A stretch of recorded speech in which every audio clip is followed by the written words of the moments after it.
શું ફ્રેન્ડ્સ, ક્યારેય તમે કેરીને છાલ ઉખાડ્યા વગર કે મિક્સર બ્લેન્ડરનો ઉપયોગ કર્યા વગર રસ બનાવેલો છે? ફ્રેન્ડ્સ, આમાં તમારે ખાંડ, પાણી, બરફ કાંઈ જ ઉમેરવાની જરૂર નથી. સાવ સરળ રીતથી નેચરલી રીતે આપણે કેરીનો રસ તૈયાર કરીશું. તો અહીંયા તમે જોઈ શકો છો, આપણે કેરી લીધી છે. કેરી ધોઈને સરસ કોરી કરી લેવાની છે.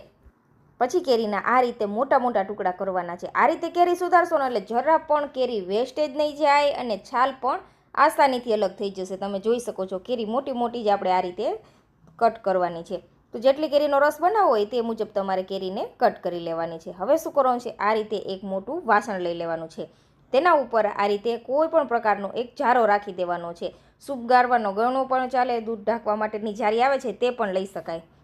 હવે તેના ઉપર આ રીતે આપણે કેરીને ઘસવાની છે. થોડું હળવા હાથે પ્રેસ કરીને ઘસશો ને ફ્રેન્ડ્સ, એટલે કેરીમાંથી પલ્પ છે તે આસાનીથી અલગ થઈ જશે. આ રીતથી રસ બનાવશો ને એટલે રેસા પણ રસની અંદર નહીં આવે, એકદમ સ્મૂધ એવો રસ રેડી થશે.